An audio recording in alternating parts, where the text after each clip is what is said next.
আল্লাহ নবী পৃথিবীর বুকে একজন নবী ছিলেন। নবীটির নাম হলো হযরত ইব্রাহিম আলাইহিস সালাতু ওয়াস সালাম। পবিত্র কোরআন খুলে দেখবেন, পবিত্র কোরআনের পারা নাম্বার হলো 17, পৃষ্ঠা নাম্বার হলো 20, সূরার নাম হচ্ছে সূরাতুল হাজ, আয়াত নাম্বার হলো 78। আল্লাহ পাক জানাচ্ছেন মিল্লাতা আবিকুম ইব্রাহিম ওয়া সাম্মাকুমুল মুসলিমিন। জাতির পিতা ছিল সাইয়্যিদুনা ইব্রাহিম আলাইহিস সালাতু সালাম।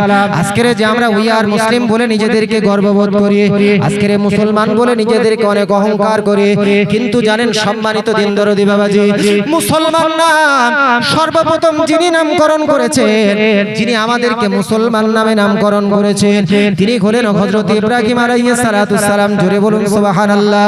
এই ইব্রাহিম আলাইহিস সালাতু সালামকে আল্লাহ পাক এক সময় অর্ডার দিয়ে দিল, আদেশ দিয়ে দিল। আল্লাহ পাক আদেশ করলো, আল্লাহ পাক নবী ইব্রাহিম আলাইহিস সালাতু সালামকে এক সময় নসিহত করলো, ও ইব্রাহিম, তোমার সন্তান ছোট্ট শিশু সন্তান ইসমাঈলকে নিয়ে আর ইরাকে থাকা যাবে না। ইরাক থেকে তোমাকে তোমার সন্তান এবং তোমার বিবি হাজেরাকে নিয়ে তুমি চলে যাও, ওখান থেকে সৌদি আরবের মক্কাতে চলে যাও। মক্কাতে আমি আল্লাহ পাক মানুষের জন্য একটা ঘর নির্মাণ করেছি। দুনিয়ার বুকে সেই ঘরটি হলো প্রথম ঘর, যে ঘরটির নাম হলো কাবা। ওই কাবার আশেপাশে তো কোনো কেউ বাস করতো না।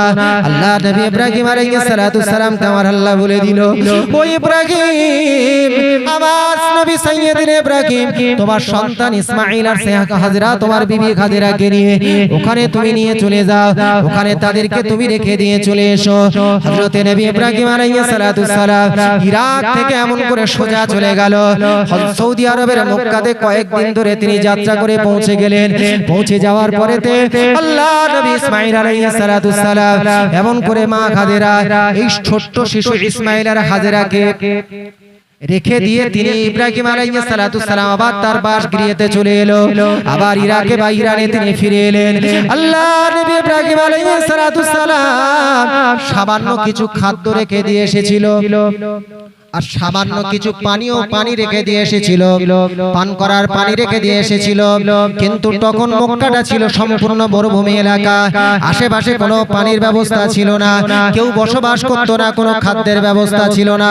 কয়েকদিন ইসমাঈল আলাইহিস সালাতু সালাম, ছোট্ট শিশু ইসমাঈল আর তার মা হাজেরা যখন বসবাস করতে লাগলো, কয়েকদিন অতিবাহিত হয়ে গেল। অতিবাহিত হয়ে যাওয়ার পরে যখন তাদের খাদ্য শেষ হয়ে গেল, কয়েকদিন ধরে ছোট্ট শিশু ইসমাঈল কোনো খাবার পাচ্ছে না। এমন করে ইসমাঈল আর খাবার জ্বালা সইতে পারে না, পানির পিপাসা সইতে পারে না। ইসমাঈল আলাইহিস সালাতু সালাম এই ছোট্ট শিশু ইসমাঈলের জন্য তার মা হাজেরা মক্কার বুকে যে সাফা মারওয়া পাহাড়টা আছে, আজ পর্যন্ত যারা হাজিরা যায় তারা এই সাফা মারওয়া পাহাড়টাকে তারা সাই করে, তারা দৌড়াদৌড়ি করে। আল্লাহ কোরআনের মধ্যে জানিয়েছেন, পবিত্র কোরআনের পারা নাম্বার 2, পৃষ্ঠা নাম্বার 3, সূরার নাম হচ্ছে সূরাতুল বাকারা, আয়াত নাম্বার হলো 158। আল্লাহ পাক জানাচ্ছেন, ইন্নাস সাফা ওয়াল মারওয়াতা মিন শাআইরিল্লাহ। এই সাফা মারওয়া পাহাড় হলো আল্লাহ পাকের নিদর্শনের মধ্যে অন্যতম নিদর্শন।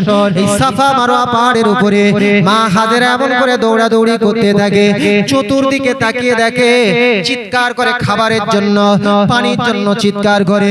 একবার সাফা পাহাড় দৌড়াদৌড়ি করে, আরেকবারে ফিরে এসে মারওয়া পাহাড় দৌড়াদৌড়ি করে। অবশেষে এমন করে কয়েকবার দৌড়াদৌড়ি করার পরে আর কোনো খাদ্যর খোঁজ পেল না। এমন করে চিন্তা করে যে আমার সন্তান এমন করে ইসমাঈল মনে হয় ক্ষুধার জ্বালা সইতে না পেরে মনে হয় মারা যাচ্ছে। অবশেষে ইসমাঈলের কাছে তিনি ফিরে এসে দেখছেন যে আমার সন্তান কেমন আছে, এটা দেখার জন্য তিনি যখন এলেন, এসে দেখছে যে ইসমাঈলের পদাঘাতে পায়ের ধারেতে আল্লাহ একটা ঝর্ণার ব্যবস্থা করে দিয়েছে। সেই ঝর্ণা থেকে পানি বার হচ্ছে। ছোট্ট শিশু ইসমাঈল বলছে, ওগো আমার মা হাজেরা, ওগো আমার আম্মা জান, ক্ষুধার জ্বালা পিপাসার জ্বালা সইতে না পেরে আমি ছোট্ট শিশু ইসমাঈল পা দ্বারা জমিনের বুকে আঘাত করলাম, আমার আঘাতের দ্বারা আমার আল্লাহ তাআলা এই ঝর্ণার ব্যবস্থা করে দিয়েছে। আর এই ঝর্ণার পানি আমি পান করে সম্পূর্ণ ক্ষুধা আমার আল্লাহ তাআলা আমার থেকে নিবারণ করিয়ে দিয়েছে। সেই জমজমের পানির দিকে তাকানো সওয়াব, ভালো করে শুনবেন সম্মানিত দিন দরদি বাবাজি।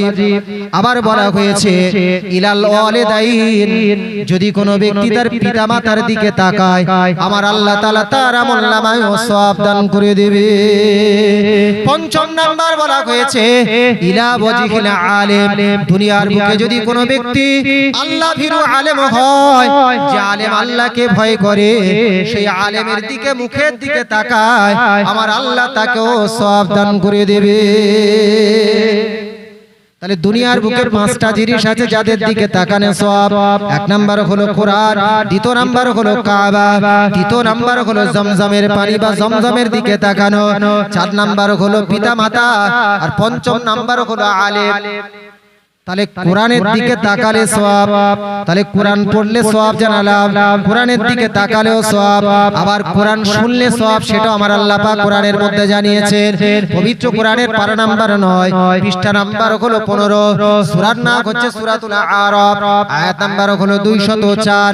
আল্লাহ পাক জানাচ্ছেন ওয়া ইদা কুরিআল কুরআনু ফাসতামিউ লাহু ওয়া আনসিতু লাআল্লাকুম তুরহামুন। যখন তোমাদের কাছে কেউ কোরআন তেলাওয়াত করে ফাসতামিউ লাহু, তোমরা সেটা শ্রবণ করো, ওয়া আনসিতু, এবং তোমরা নীরব থাকো। এই শ্রবণ করলে আর নীরব থাকলে কি হবে? লাআল্লাকুম তুরহামুন, তাহলে আল্লাহ তোমাদের প্রতি রহমত দান করবে। তাহলে কোরআন এমন একটি কিতাব, যে কিতাব পড়লে সওয়াব, যে কিতাব শুনলেও সওয়াব, যে কিতাবের দিকে তাকালেও সওয়াব। জোরে বলুন সুবহানাল্লাহ, উচ্চ স্বরে দরুদ শরীফ আল্লাহুম্মা।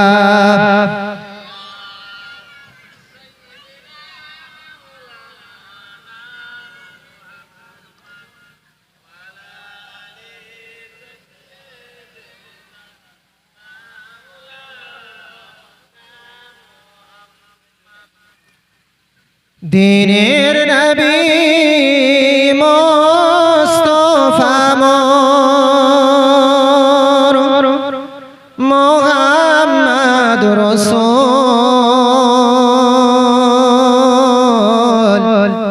কোন জাহানের অন্ধকারে তুমি আলোর ফল।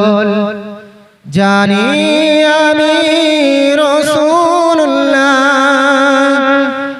নাই কভুবনে, তবু মন যে আমার সদা সেই দিকে টানে। আল্লাহুম্মা সাল্লি আলা সাইয়্যিদিনা।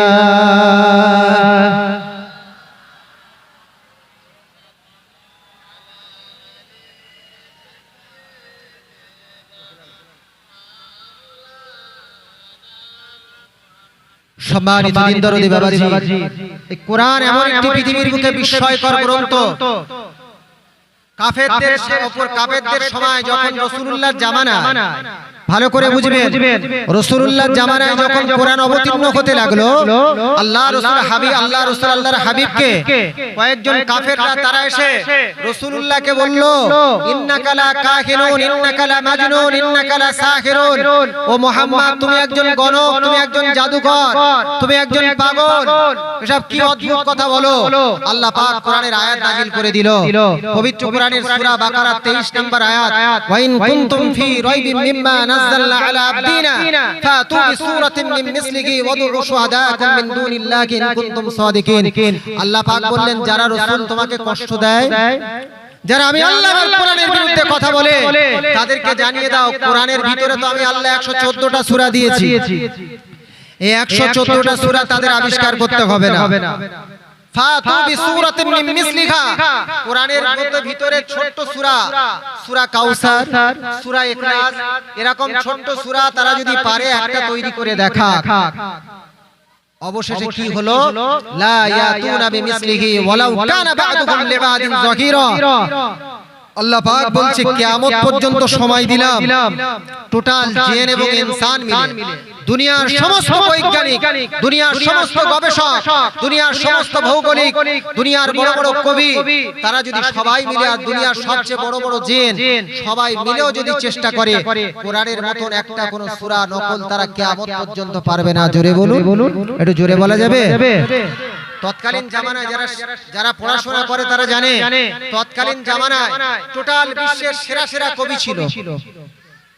তৎকালীন জাহেলিয়াতের যুগে লাবিদ ইবনে রাবিয়া, আমর ইবনে কুলসুম, আনতারা ইবনে শাদ্দাদ আল আবাসি, কাআব ইবনে যুহাইর, হাসান বিন সাবিত, রাসূলুল্লাহ জামানায় এমন বড় বড় সব বিখ্যাত কবি ছিল, কিন্তু তারা তাদের মধ্য থেকে তারা কোরআনের কাছে বশ্যতা স্বীকার করে অনেকেই তাদের মধ্যে মুসলমান ধর্ম গ্রহণ করেছেন। জোরে বলুন সুবহানাল্লাহ।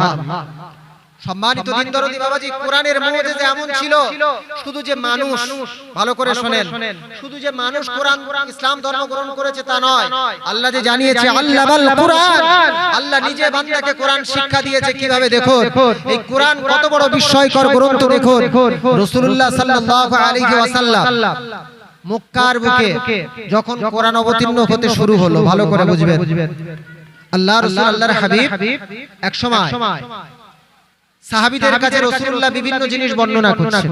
বর্ণনা করার পরে আল্লাহ রাসূল আল্লাহর হাবিব রাসূলুল্লাহ সাহাবীদের মধ্যে একজন সাহাবী ছিলেন, সেই সাহাবীটা ওই মজলিসে বসেছিলেন।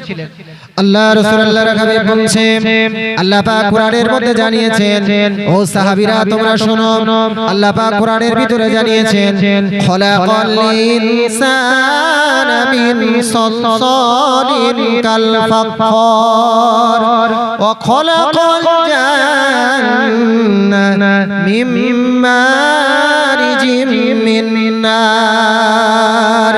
আল্লাহ পাক মানব জাতিকে শুকনো মাটি দ্বারা সৃষ্টি করেছে। আর একটা পাক আল্লাহ পাক বললেন জিন জাতিকে আগুনের শিখা দ্বারা, অগ্নি শিখা দ্বারা আল্লাহ পাক সৃষ্টি করেছে। সাহাবীদেরকে বললেন, ও সাহাবীরা তোমরা কি জানো মানব জাতি তো আমরা, রাসূলুল্লাহ বলছেন মানব জাতি তো আমরা, কিন্তু ও সাহাবীরা তোমরা কি কেউ জিন দেখেছো? জিনকে আল্লাহ পাক যে সৃষ্টি করেছে, জিনকে তোমরা কি কেউ দেখেছো? আল্লাহ রাসূল আল্লাহর হাবিব সাহাবীদেরকে বললেন জিন জাতি কিন্তু প্রকাণ্ড শক্তিশালী একটা জাতি। আল্লাহ রাসূল আল্লাহর হাবিব সাহাবীদেরকে আল্লাহ রাসূল বললেন, ও সাহাবীরা তোমরা যদি জিন জাতিকে দেখতে চাও, আজ মধ্যরাতে আমি রাসূলুল্লাহ আমার বাড়িতে তোমরা চলে আসবে। আল্লাহ রাসূল আল্লাহর হাবিবের সাহাবীদের মধ্যে হযরতে আব্দুল্লাহ ইবনে মাসউদ রাদিয়াল্লাহু তাআলা আনহু, তিনি কিন্তু শক্তিশালী সাহাবী ছিলেন। তিনি সরু মানুষ ছিলেন, কিন্তু তার গায়েতে প্রচন্ড শক্তি ছিল, মনের বড় তার সাহস ছিল। মধ্যরাত যখন হয়েছে হযরতে আব্দুল্লাহ ইবনে মাসউদ রাদিয়াল্লাহু তাআলা আনহু রাসূলুল্লাহর বাড়িতে, বাড়ির পাশে সামনে এসে হাজির হয়ে যায়। বাড়ির সামনে এসে রাসূলুল্লাহর দরজার সামনে এসে টুক টুক টুক টুক করে আওয়াজ করে। রাসূলুল্লাহর ঘরের সামনে এসে দরজায় টুক টুক টুক টুক করে আওয়াজ করে। আল্লাহ রাসূল ভিতর থেকে বলছেন, ঘরের ভিতর থেকে বলছে মধ্যরাতে কে আবার দরজায় আওয়াজ করো? হযরতে আব্দুল্লাহ ইবনে মাসউদ রাদিয়াল্লাহু তাআলা আনহু তিনি বলছেন, ইয়া রাসূলুল্লাহ ইয়া হাবিবাল্লাহ, আসসালামু আলাইকা ইয়া রাসূলুল্লাহ, আসসালামু আলাইকা ইয়া হাবিবাল্লাহ। ইয়া রাসূলুল্লাহ আমি আপনার নগণ্য সাহাবা আব্দুল্লাহ ইবনে মাসউদ, আপনি বলেছিলেন আজ মধ্যরাতে জিনদেরকে দেখাবে, আমি জিনদেরকে দেখতে এসেছি। ভালো করে শুনবেন সম্মানীয় শ্রোতাবৃন্দগণ, আল্লাহ রাসূল আল্লাহর হাবিব ঘরের দরজা খুললেন। ঘরের দরজা খোলার পরেতে হযরতে আব্দুল্লাহ ইবনে মাসউদ রাদিয়াল্লাহু তাআলা আনহুকে সাথে করে নিয়ে কিছুটা দূর অতিক্রম করলেন। আল্লাহ রাসূল আল্লাহর হাবিব ওই মধ্যরাতে কিছুটা দূর অতিক্রম করার পরেতে একটা সামনে গুহা এলো। গুহার ভিতরে রাসূলুল্লাহ সাল্লাল্লাহু আলাইহি ওয়াসাল্লাম হযরতে আব্দুল্লাহ ইবনে মাসউদ রাদিয়াল্লাহু তাআলা আনহুকে সাথে করে নিয়ে ওই গুহার ভিতরে প্রবেশ করলেন। গুহার ভিতরে প্রবেশ করার পরেতে রাসূলুল্লাহ একটা সার্কেল, একটা বৃত্ত অঙ্কন করলেন, একটা সার্কেল, একটা বৃত্ত অঙ্কন করলেন, বৃত্ত অঙ্কন করলেন। আল্লাহ রাসূল আল্লাহর হাবিব বললেন, ও সাহাবী আব্দুল্লাহ ইবনে মাসউদ, শোনো শোনো শোনো, আমি তোমাকে জিনদেরকে দেখাবো, কিন্তু তার জন্য একটা শর্ত হলো যে সার্কেলটা, যে বৃত্তটা আমি রাসূলুল্লাহ অঙ্কন করেছি, এর ভিতরে তুমি বসবে, এর বাইরে কিন্তু তুমি যাবে না। আল্লাহ রাসূল আল্লাহর হাবিব যে বৃত্তটা অঙ্কন করলেন, যে সার্কেলটা অঙ্কন করলেন, ওই সার্কেলের ভিতরে হযরতে আব্দুল্লাহ ইবনে মাসউদ রাদিয়াল্লাহু তাআলা তিনি দাঁড়িয়ে গেলেন। আল্লাহ রাসূল আল্লাহর হাবিব সেখান থেকে কিছুটা দূরে গিয়ে দাঁড়িয়ে রাসূলুল্লাহ কোরআন থেকে কোরআন তেলাওয়াত করতে শুরু করলেন। সময়টা কখন বলুন তো? মধ্যরাত। ভালো করে শুনবেন, মধ্যরাতে গুহার ভিতরে গিয়ে রাসূলুল্লাহ কোরআন তেলাওয়াত করছেন। আচ্ছা বলুন, দুনিয়ার বুকে বর্তমানে যারা বিশিষ্ট বিশিষ্ট কারি সাহেব আছে, যেমন বাংলাদেশের কারি আহমদ বিন ইউসুফ আল আজাহারি, মিশরের বিখ্যাত কারি ছিল কারি আব্দুল বাসিত, এদের কেরাত আমাদের ভালো লাগে না? লাগে না? কথা বলে, এদের কোরআন তেলাওয়াত আমাদের ভালো লাগে। আচ্ছা বলুন, টোটাল পৃথিবীর বুকে সবচেয়ে যিনি সবচেয়ে বিশ্ববিখ্যাত কারি ছিলেন, পৃথিবীর সর্বশ্রেষ্ঠ যিনি কারি হলেন, তিনি হলেন আমার দয়ার রাসূল। না জানি তার কোরআন তেলাওয়াত কত সুন্দর লাগছিল। জোরে বলুন, আর একটু জোরে বলা যাবে সুবহানাল্লাহ। আচ্ছা, আল্লাহ রাসূল আল্লাহর হাবিব কোরআন তেলাওয়াত করবে কোথায় জানেন? আল্লাহ পাক যখন কিয়ামতের ময়দানে হিসাব নিকাশ নেবে, ভালো করে শুনুন, হিসাব নিকাশ নেবার পরে এক শ্রেণীর মানুষ জান্নাতে চলে যাবে, আর এক শ্রেণীর মানুষ জাহান্নামে চলে যাবে। আর এক শ্রেণীর মানুষ যখন জাহান্নামে চলে যাবে, এক শ্রেণীর মানুষ জান্নাতে চলে যাবে। এই জান্নাতে জাহান্নামে যাওয়ার পরে আল্লাহ পাক জান্নাতীদেরকে নিয়ে একদিন জান্নাতের ভিতরে আল্লাহ একটা মজলিস আয়োজন করবেন। কে করবে মজলিস আয়োজন? আল্লাহ নিজে করবেন। আল্লাহ নিজে একটা মজলিস আয়োজন করবেন। সেই মজলিসের সভাপতি যিনি হবেন, তিনি হলেন স্বয়ং আল্লাহ রাব্বুল আলামিন। জোরে বলুন, আরে জোরে বলা যাবে। আর একজন বিশিষ্ট অতিথি থাকবে, বিশিষ্ট অতিথিকে আল্লাহ পাক দাওয়াত দেবেন। আল্লাহ নিজে সভা আয়োজন করছেন, ভালো করে বুঝুন। এই যেমন এখানে আজকে একটা সভা হয়েছে, জান্নাতের ভিতর আল্লাহ সভা নিজে আয়োজন করবেন, সভাপতি আল্লাহ নিজে, আর বিশিষ্ট অতিথি একজনকে দাওয়াত দেবেন, তিনি হলেন পৃথিবীর বুকে একজন নবী। নবীটির নাম হলো হযরতে দাউদ আলাইহিস সালাম। আচ্ছা, পৃথিবীর প্রত্যেকটি সভাতে একটা করে প্রধান অতিথি থাকে, কথা বলেন, প্রধান অতিথি থাকে না? প্রধান অতিথি যিনি হবেন, আল্লাহ প্রধান অতিথি হিসেবে যাকে দাওয়াত দেবেন, তিনি হলেন আমার আপনার দয়ার নবী মুহাম্মদুর রাসূলুল্লাহ সাল্লাল্লাহু আলাইহি ওয়াসাল্লাম। জোরে বলুন, জোরে বলুন। আবার আল্লাহ তাআলা ওই জান্নাতীদেরকে যে মজলিসটা আয়োজন করবেন, ওই মজলিসে আমার আল্লাহ তাআলা নবী দাউদ আলাইহিস সালামকে ডাকবে, ও নবী দাউদ, আজকের দিনে তুমি বিশিষ্ট অতিথি, তোমার কণ্ঠটা অনেক নবীদের মধ্যে অনেক সুন্দর তোমার কণ্ঠ ছিল। ও নবী দাউদ, আমি আল্লাহ তোমার প্রতি দুনিয়ার বুকে একটা কিতাব অবতীর্ণ করেছিলাম, কিতাবটির নাম হলো জাবুর কিতাব। আজকের না জান্নাতীদেরকে তুমি জাবুর কিতাব তেলাওয়াত করে শোনাবে না। বিশ্বনবী মুহাম্মাদের প্রতি আমি আল্লাহ তাআলা যে কোরআন অবতীর্ণ করেছি, ওই কোরআনটা তুমি আজকের জান্নাতীদেরকে শোনাও। আল্লাহ নবী দাউদ আলাইহিস সালাম কোরআন তেলাওয়াত করবে। জান্নাতীরা নবী দাউদের কণ্ঠে কোরআন তেলাওয়াত শুনে তারা মুগ্ধ হয়ে, তারা অবাক হয়ে যাবে। জোরে বলুন, কয়েক বছর অতিবাহিত হয়ে যাবে, নবী দাউদ আলাইহিস সালামের কণ্ঠ শুনে জান্নাতীরা তারা বিমোহিত হয়ে যাবে, এত আনন্দিত হয়ে যাবে, তারা সব আনন্দে মুগ্ধ হয়ে যাবে। কয়েক বছর অতিবাহিত হয়ে যাবে মজলিসটা, এমন করে আমার আল্লাহ বলবে, ও জান্নাতীরা, তোমরা আজকের যে নবী দাউদের কণ্ঠে যে তেলাওয়াত শুনেছো, ওই তেলাওয়াতটা শুনে তোমাদের কি মনে হয়েছে? ওই সময় জান্নাতীরা বলবে, আল্লাহ, এমন সুর মনে আর হতে পারে না। আমার আল্লাহ তখন বলবে, এখন আমার প্রধান অতিথি মুহাম্মদুর রাসূলুল্লাহ, আমার শ্রেষ্ঠ নবী মুহাম্মদ এবার কোরআন তেলাওয়াত করবে। আল্লাহ রাসূল আল্লাহর হাবিব যখন কোরআন তেলাওয়াত করবে, জান্নাতীরা এত বিমোহিত হয়ে যাবে, তারা বলবে যে নবী দাউদের থেকেও শ্রেষ্ঠ কোরআন তেলাওয়াত আমরা শুনেছি। আল্লাহ এবং করে আবার কয়েক বছর অতিবাহিত হয়ে যাবে। আল্লাহ অবশেষে সূরাতুর রহমান, কোরআন সূরাতুর রহমান নিজে তেলাওয়াত করে জান্নাতীদেরকে শোনাবে। জোরে বলুন সুবহানাল্লাহ, উচ্চ স্বরে জোরে জোরে আল্লাহুম্মা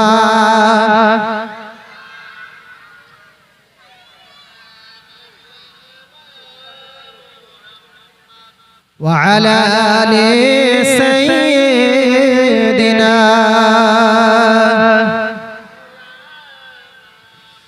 আপনাদের মনে আছে যে গুহার ভিতরে রাসূলুল্লাহ কোরআন তেলাওয়াত করছিলেন। রাসূলুল্লাহর কোরআন তেলাওয়াত শুনে হযরতে আব্দুল্লাহ ইবনে মাসউদ রাদিয়াল্লাহু তাআলা রাসূলুল্লাহর সাথে আছে, কিন্তু বৃত্তের ভিতরে দাঁড়িয়ে আছে। তিনি বলছেন, আমি লক্ষ্য করছি যে রাসূলুল্লাহ চতুর্দিকে জেনেরা এসে সব ঘিরে ফেলেছে। রাসূলুল্লাহর কোরআন তেলাওয়াত ওই মধ্যরাতে শুনে প্রকাণ্ড প্রকাণ্ড বড় বড় জেনেরা রাসূলুল্লাহ চতুর্দিকে ঘিরে ফেলেছে। আল্লাহর হাবিব কোরআন তেলাওয়াত শেষ করলেন। জেনেরা বলছেন, মান আনতা, তুমি কে? এই মধ্যরাতে গুহার ভিতরে এসে কোরআন তেলাওয়াত করছো, তুমি কে? তোমার পরিচয়টা কি? আর মাজা তাকরা, তুমি কি পাঠ করছিলে বলো। আল্লাহ রাসূল আল্লাহর হাবিব বলছেন, আনা মুহাম্মাদুর রাসূলুল্লাহ ওয়া আনা খাতামুন নবিয়্যিন, আমি হলাম আল্লাহর নবী মুহাম্মদ এবং আমি হলাম শেষ নবী। জোরে বলুন সুবহানাল্লাহ। বলছে, তাহলে তুমি কি পাঠ করছিলে? বলে, আনা আতলু তেলাওয়াতিল কুরআন বা আনা আকরাউল কুরআন, আমি আল্লাহর দেওয়া কোরআন তেলাওয়াত করছিলাম। বলছে, তুমি যে নিজেকে নবী বলে দাবি করছো, জেনেরা বলছে, তুমি যে নিজেকে নবী বলে দাবি করছো, তোমার কি কোনো মাজা দাওয়া, তুমি যে দাবি করছো এই দাবির কি প্রমাণ আছে? মাজা তাসবিত, এর কি প্রমাণ আছে? এর কি দলিল আছে? What is the proof? তুমি যে নবী তার কি দলিল?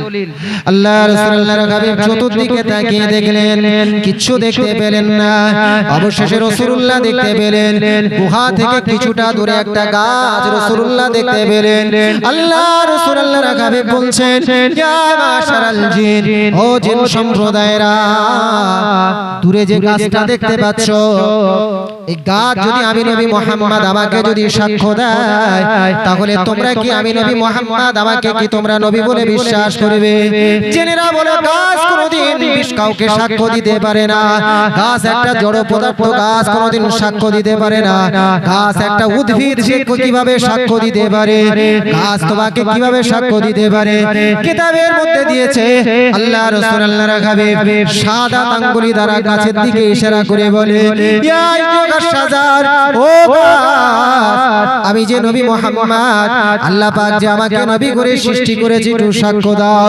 কিতাবের মধ্যে দিয়েছে, কিতাবের নাম হলো দালাইলুন নবুওয়াত।